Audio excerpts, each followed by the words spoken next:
Bien, merci de votre présence et merci de votre patience. Donc nous sommes réunis pour... Un peu? C'est bon? Non, je suis désolée. Hein. Non, non, mais je vous en prie. Moi je suis en retard, donc je ne vais pas être désagréable. Vous n'êtes pas encore dans la pièce quand j'ai décroché. Justement, c'est pour ça que je vous reprochais. Alors nous sommes là pour évoquer la situation des 8 sites Moselle Passion, qui ont fait couler beaucoup de temps, d'encre, beaucoup de salive, depuis longtemps et par beaucoup de monde. Et donc, je vais faire un peu d'histoire, si vous me permettez. Le département de la Moselle est l'un des seuls départements français à être propriétaire de 8 sites culturels et naturels. Il y en a très peu en France.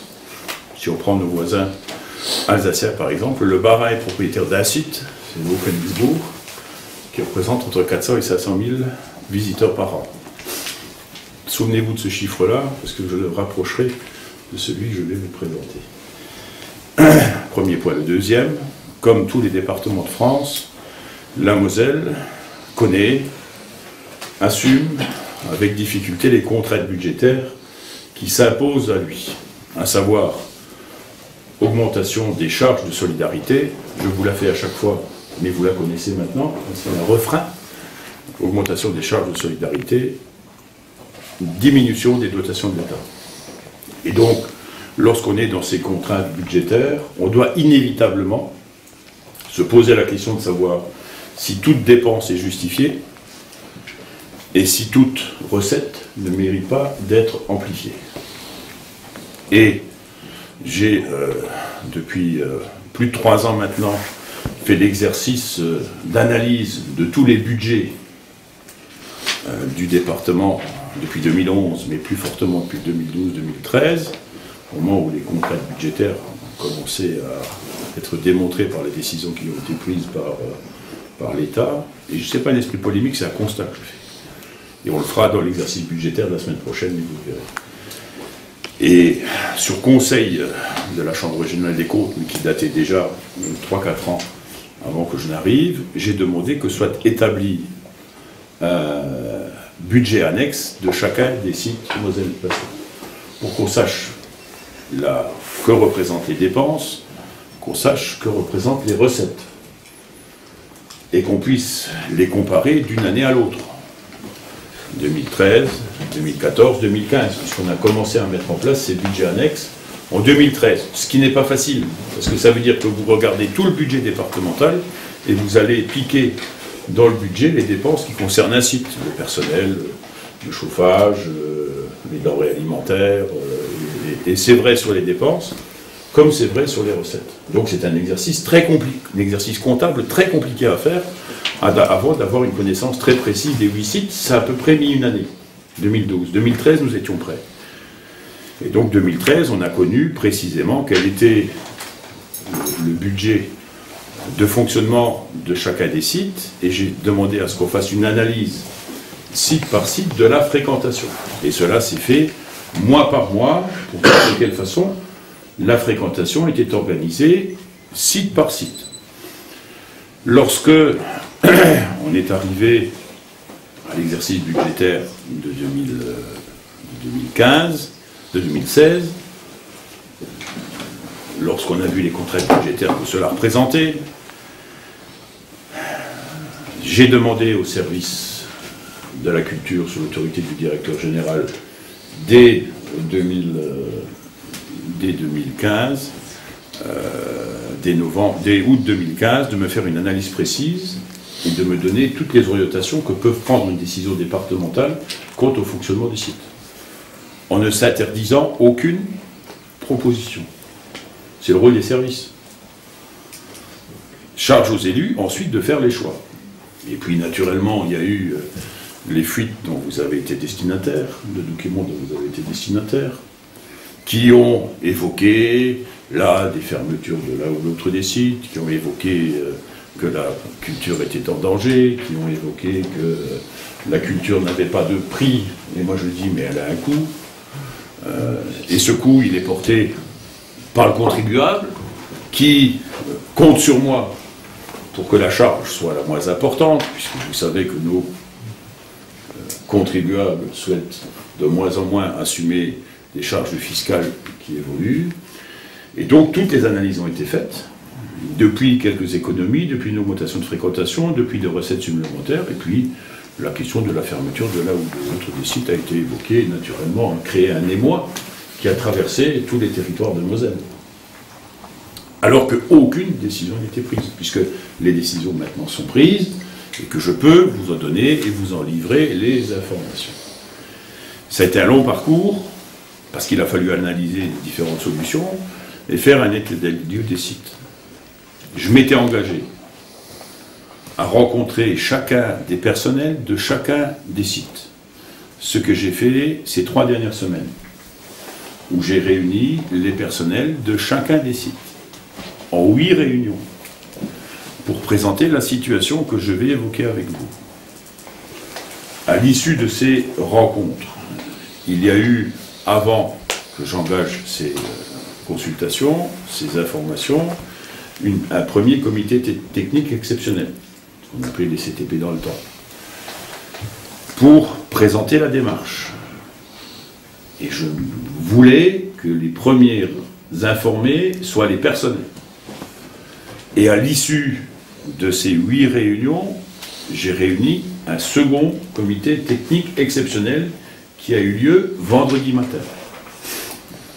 Et à l'issue de ces consultations syndicales et des personnels, de tous les personnels, à part 2 ou 3 qui étaient soit en vacances, soit en congé de maternité, mais ça ne représente pas 5, j'ai informé la majorité ce matin et l'opposition cet après-midi, dans une démarche de concertation globale.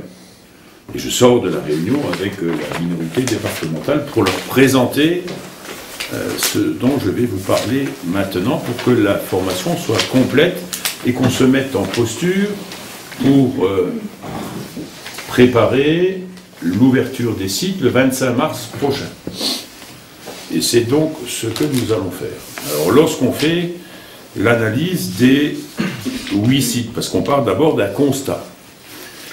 Le premier constat, c'est qu'en 2013, le chiffre de fréquentation des 8 sites, des 7 sites Moselle Passion, excusez-moi, pourquoi pas 8, parce que Gravelotte est arrivé en 2014. Donc des 7 sites Moselle Passion, la fréquentation était de 196 315 visiteurs. Les 7 sites. Je vous rappelle 400 000 au Königsbourg, juste comme ça. 196 315. En 2014, je pourrais vous dire que la fréquentation est de 197 042, mais je ne peux pas vous le dire. Parce que vous comparez des choses qui sont incomparables, puisqu'en 2014 est arrivé Gravelotte.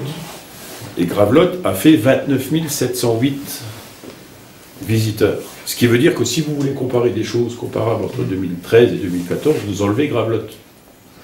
Ce qui veut dire que la fréquentation est passée de 196 000 à 167 000. Et je mets Gravelotte de côté à 30 000. Et si on compare 2014 à 2015, on est passé de 167 000 à 145 000. Et Gravelotte, en 2014, c'était 30 000, et en 2015, c'est 20 000. Ce qui veut dire que dans la fréquentation des 7 sites qu'on compare, on a perdu 50 000 visiteurs, soit un quart de la fréquentation. Donc ça, c'est le premier point qui est un point important, c'est la fréquentation. Et si on prend quelques sites au hasard, on se retrouve dans des situations, Malbrook, on est passé de 67 000 à 55 000. La Connexie, on est passé de 47 000 à 34 000.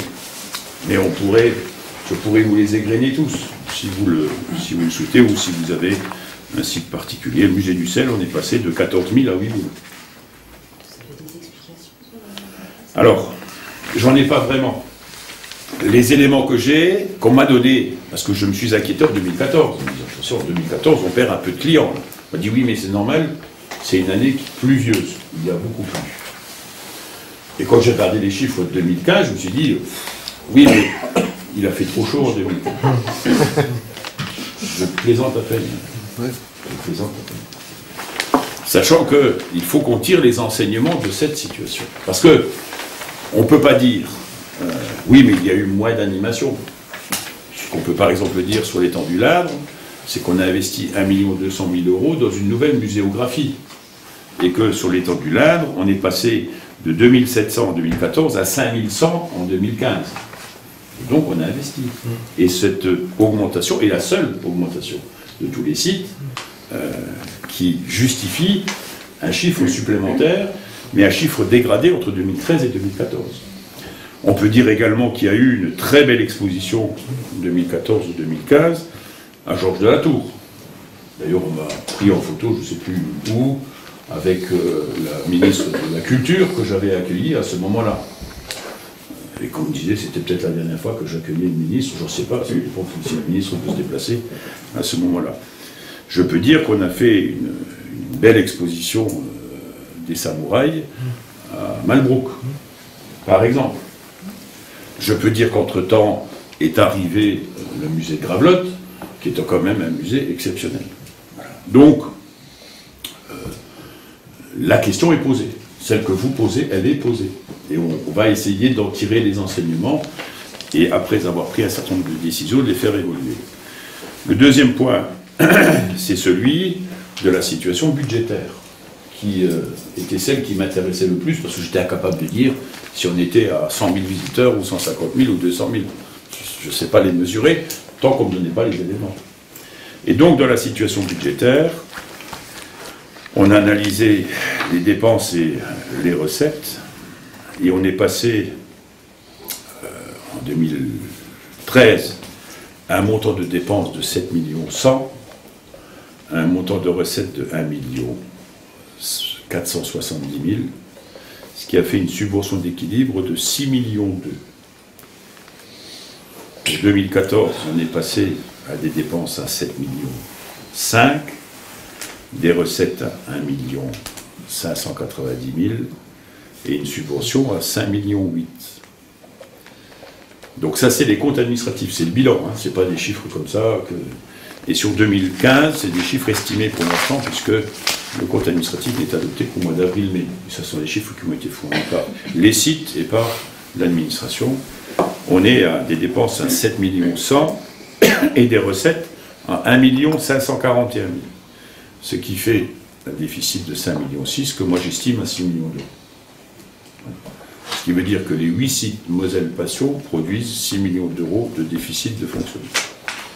Ça, c'est juste plus possible. 6 millions d'euros, c'est 4 points d'impôt. C'est un chiffre que vous n'avez jamais donné, hein, 6 millions d'euros de déficit de fonctionnement. Non, vraiment... je ne l'ai jamais donné. Parce que je ne voulais pas le donner brut, comme ça.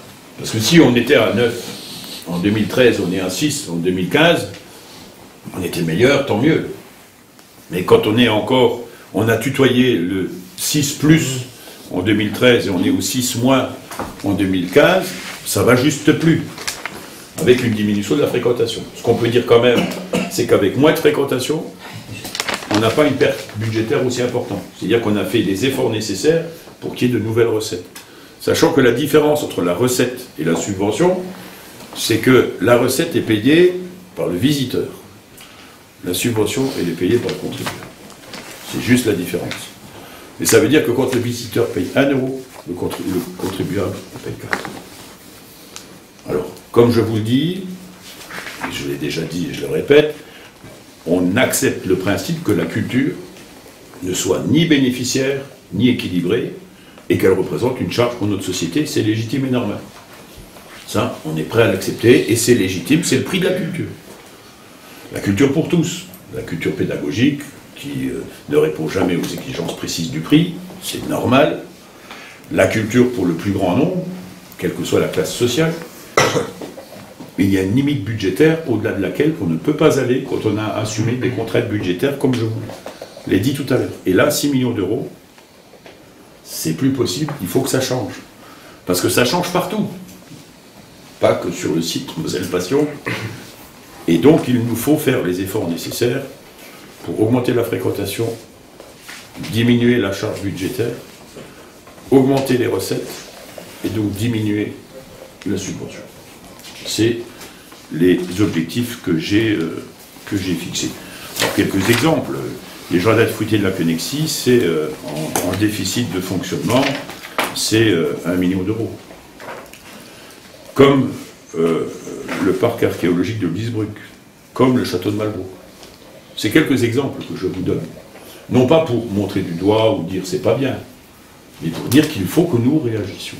Ou alors qu'on prenne la décision qu'il faut que ce prix doit être payé pour qu'on ait la culture pour tous, mais la culture pour tous, il y en a de moins en moins.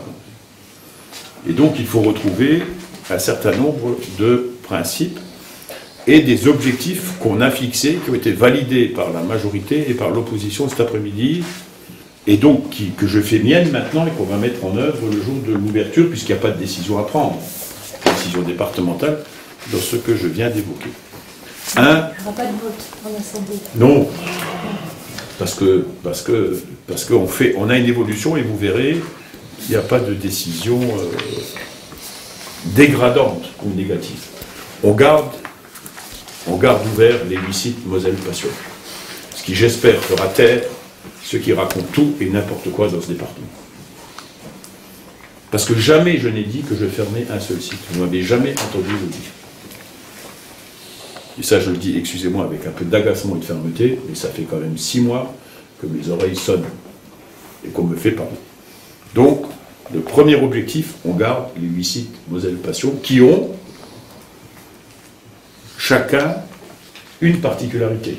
L'un raconte l'histoire romaine et transfrontalière, c'est Liesbruck-Rheinheim. L'autre est un site qui raconte un homme prestigieux, et je pense que c'est l'un des plus prestigieux de Moselle, qui est Robert Schumann. L'un raconte l'histoire qui a bouleversé le monde entier, c'est Gravelotte, puisque c'est de 1870 qu'ensuite on a pensé à 1914 et ensuite à 1939. C'est les sites qui sont naturels, qui racontent la biodiversité, la pisciculture, la préservation des espaces qu'est l'étang du Lac. C'est des sites qui représentent une autre histoire, c'est Malbrook, une histoire plutôt médiévale, et puis ensuite c'est des sites comme la Connexie, et je vais y revenir. Par contre, on peut constater qu'il nous faut réfléchir à essayer de construire un projet d'aménagement et de développement culturel et touristique en partenariat avec les territoires. On a 3 sites qui sont sur le Saulnois, dans la communauté de communes du Saulnois, 3 sites qui sont dans le pays messin, dans le périmètre de Metz Métropole, un qui est sur le Sarregueminois et un qui est sur le Cirquois. Aucun de ces 8 sites ne profite du soutien de quelque façon que ce soit des territoires. Je ne parle même pas de soutien financier. Je parle de la promotion, de la communication et de l'action. Alors, ce qui me ravit par contre, c'est que depuis que certains ont parlé de la fermeture, on commence à s'intéresser aux sites. Et on commence à s'y intéresser quand les sites, on pouvait imaginer qu'ils allaient disparaître. Et donc il nous faut bâtir un projet avec eux. Et j'ai rencontré les responsables de Metz et de Metz Métropole, je vais rencontrer les responsables du Saulnois, je vais rencontrer les responsables de la communauté d'agglomération de Sarreguemines-Confluence, et j'ai déjà rencontré celui qui est à mes côtés, le président de la communauté de communes qui est 3 frontières et du Pays Cercle, qui par ailleurs est conseiller départemental chargé de la politique touristique. Donc c'est assez facile. Un sou. Non, mais moi je ne demande pas de l'argent. Je demande juste, par exemple, lorsqu'ils payent des déplacements pour les enfants sur les lieux culturels, qu'ils pensent d'abord aux nôtres. Plutôt que de les envoyer au Königsbourg, ou de les envoyer dans les Vosges, qu'ils leur fassent déjà fréquenter nos 8 sites Moselle Passion. Rien que ça, déjà. Ça augmentera la fréquentation, et par les enfants, on touchera ensuite le public adulte. Je prends l'exemple de l'étang du Lac, non, de Marsal, où il se vantait d'avoir 53 classes dans l'année qui venaient visiter Marsal. 53 classes, c'est rien. On a entre 50 et 60 000 gamins qui sont dans les écoles primaires de Moselle. 53 classes. Ça fait, allez, 2000 enfants, 1500 enfants. C'est un exemple. Mais on pourrait en citer beaucoup d'autres sur lesquels nous pourrions ensemble faire la promotion. L'Office du tourisme de Metz fait pas la promotion des 3 sites qui sont sur la périphérie de Metz Métropole. Et j'en ai parlé à Dominique Gros qui m'a dit « Tu as raison, parce qu'aujourd'hui, ce n'est pas l'Office du tourisme de Metz Métropole, c'est l'Office du tourisme de Metz. Il n'est pas communautaire. Il va l'être. Parce que la communauté d'agglomération va prendre, peut-être communauté urbaine, va prendre la compétence tourisme. Et donc, nous allons pouvoir travailler autrement avec eux. Parce que je crois beaucoup, mais j'y reviendrai, que nous ne sommes pas bons sur la communication. Par exemple. Est-ce que vous avez une date pour le Saulnois, la rencontre avec les élus de la Comcom du Saulnois? Non. Ensuite, il nous faut, et c'est assez simple, répondre aux attentes du public. Quand on perd 25% de la fréquentation, on se dit on n'est plus en phase avec le public. Il y a quelque chose qui ne va pas. Et je prends l'exemple de l'étang du Ladre. Aujourd'hui, on sait qu'il y a 50 000 visiteurs qui vont au bord de l'étang. Il y en a 5 000 qui rentrent sur la nouvelle muséographie qu'on a construite. C'est juste pas possible. C'est juste pas possible.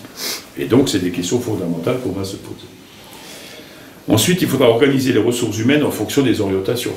Ce qui veut dire qu'il faudra qu'il y ait les personnels d'accueil quand il y a le public. On m'a reproché d'avoir fermé certains sites pendant certaines périodes de l'année, d'octobre à mars, à peu près. Ben, l'objectif était d'essayer que les personnels ne soient pas là quand les touristes ne sont pas là. Parce qu'on me reprochait ensuite en disant mais les personnels étaient là, mais les portes étaient fermées. Ensuite, comme objectif clair, c'est augmenter la fréquentation, diminuer la subvention, l'équilibre. Et ça, c'est pas de l'incantation, c'est un objectif qui est fixé à l'ensemble des personnels qui sont chargés. C'est une centaine de personnes à peu près qui travaillent. À peu près. C'est un peu moins maintenant parce que certains sont partis et n'ont pas été remplacés. Alors, pour atteindre ces objectifs, des propositions. La première, c'est qu'on va centraliser un certain nombre de fonctions support. Ce qu'on ne faisait pas. Je prends l'exemple, les 8 sites Moselle-Passion géraient individuellement leur communication et leur budget communication. Ça produit rien du tout. Rien du tout. Lorsqu'il s'adressait à vous, qui avez un média qui pouvait aussi servir de communication, de promotion, quand chacun des sites venait seul essayer d'obtenir une promotion, on n'avait pas véritablement un plan com. Et c'est un budget qui représente à peu près entre 300 et 400 000 euros quand on additionne les 8 budgets. Et en essayant de faire grand régional, de profiter de la région, et de faire transfrontalier. Ce qu'on ne faisait pas, c'est-à-dire qu'on n'allait pas faire de la communication en Meurthe-et-Moselle. Alors qu'on est plus près de la Meurthe-et-Moselle quand on est à Vic-sur-Seille ou à Marsal ou à l'étang du Ladre. Il n'y avait pas un flyer qui était distribué dans les rues de Nancy. Ah, si. Il y a des personnels, une membre du personnel qui m'a dit, moi comme je voyais qu'on ne faisait pas de com vers la Meurthe-et-Moselle, j'ai tapé moi-même des flyers, je les ai tirés à la photocopieur et j'étais les distribuer sur les pare-brises à Nancy. Ça, c'est pas de la com, ça. Ça, c'est pas de la com, ça. Voilà, c'est de la bonne volonté qui doit être respectée et appréciée. Mais ça produit rien. Donc, la communication sera centralisée à la direction de la communication au conseil départemental. Dans un plan com avec des partenaires, une stratégie, un plan marketing, des objectifs, des cibles, et donc une communication dynamique. À la fois des animations, mais aussi des sites. Parce qu'on me dit, mais il faudrait faire des expositions temporaires. Et c'est le directeur de Gravelotte qui m'a dit ça. Je dis, Gravelotte a été ouvert en avril 2014, c'est encore une exposition temporaire. Parce qu'elle n'a encore pas été permanente. Elle a été vue par 50 000 visiteurs sur 1 million d'habitants. Vous voyez, il y a de la marge, hein, avant qu'elle devienne définitivement autre chose que temporaire. Ensuite, c'est la fonction de gestion. Comptable, par exemple, parce qu'on avait un comptable dans chacun des sites qui comptait. On va juste essayer d'organiser, comme vous le faites dans vos entreprises, une fonction support de comptabilité, et on va essayer d'utiliser différemment les personnels et donc réduire les charges, tout simplement. Le troisième point, c'est toutes les questions d'animation et de programmation culturelle qui se feront depuis le siège sous l'autorité du directeur général adjoint, qu'il faut plus se mettre à côté de moi d'ailleurs, excusez-moi de vous avoir laissé debout, qui va avoir la responsabilité de l'organisation et de la programmation culturelle, globale. Sachant que les sites se concentreront uniquement sur l'accueil du public, à partir de cycles de travail qui auront été adaptés. Le public est là, les professionnels sont là. Le public n'est pas là, les professionnels n'ont pas besoin d'être là. Avec des horaires et des plages d'ouverture qui seront différents d'un site à l'autre. L'Indre et la Connexie, on ne peut pas l'ouvrir au mois de janvier. Par contre, Georges de la Tour, s'il y a de la fréquentation qu'on constate, ce qui n'est pas sûr, ou Malbrouck, s'il y a de la fréquentation qu'on constate, on les ouvrira. Et on organisera la présence des personnels, alors qu'avant, ils étaient là tout le temps, même lorsqu'il n'y avait pas beaucoup de public. Au mois de janvier, par exemple, à Georges de la Tour, un jour, il y a eu, enfin, au mois de janvier l'année dernière, il y a eu 30 visiteurs. Tout le personnel était mobilisé. Ensuite, naturellement, les sites continueront à gérer la billetterie, géreront toute la gestion de la boutique, des entretiens, des espaces verts, des jardins, l'encadrement des stages, des ateliers, la gestion des collections. Mais nous organiserons toute la politique culturelle de façon dynamique. Je prends un exemple, il y avait des anniversaires qui étaient organisés à la maison Robert Schuman. Ça, c'est fini, ça. Imaginez que des visiteurs hollandais, allemands, luxembourgeois venant visiter la maison Robert Schuman, voilà un gamin qui va fêter son anniversaire comme on le fait dans les belles enseignes de restauration temporaire. Avec les flonflons et le reste. Voilà, il faut respecter les lieux. Et il faut donc avoir, dans l'organisation culturelle, quelque chose qui colle à la stratégie du lieu. Et il faut aller rechercher des recettes dynamiques et des expositions dynamiques. Un seul exemple. J'ai eu la chance de découvrir, il y a 1 an à peu près, la caverne au trésor de Bliesbruck, qui a dans cette caverne plus de 3000 objets de très grande qualité qui y sont stockés. De très grande qualité, qui ont pratiquement jamais été sortis. On va les exposer. On a aux archives départementales 3000 seaux, alors c'est pas la cacahuète, 3000 seaux, avec l'un des 3 grands spécialistes de la restauration des seaux. Un des 3 grands spécialistes. On ne les a jamais montrés. On peut même imaginer en faire des reproductions et les vendre, comme cela a été fait sur des pièces de monnaie à Marsal et à Georges de la Tour. Et l'année où on a fait ça, on a constaté une augmentation importante des recettes. Dans des recettes dynamiques, mais pas culturelles, touristiques. À des fins de recettes, et donc d'allègement de la charge de la subvention. Donc on est dans un état d'esprit complètement différent de celui qui a été pratiqué pour nous amener à cette situation de fonctionnement. Nous organiserons des relations avec le tissu économique associatif, comme je l'ai dit, avec les élus de territoire, mais aussi avec nos voisins transfrontaliers et avec la région, pour que ces 8 sites fassent partie de l'offre touristique de la grande région, ce qui sera un avantage pour nous. Donc on rentre dans une autre division de fonctionnement. Et par exemple, Bliesbruck, on va travailler avec Rheinheim, ce qui n'était pas trop fait. Et c'est depuis le siège qu'on organisera les relations avec l'éducation nationale. Nous avons 40 000 collégiens en Moselle. Il faut que ces 40 000 collégiens puissent, à un moment ou à un autre, pouvoir profiter de ces 8 sites Moselle Passion. Et quand je me promène dans les collèges de Moselle, et j'en ai vu plus de 75, quand je pose la question aux petits collégiens qui me donnent le nom des 8 sites Moselle Passion, s'ils en connaissent 2, c'est bien. Parce qu'on n'a pas intéressé,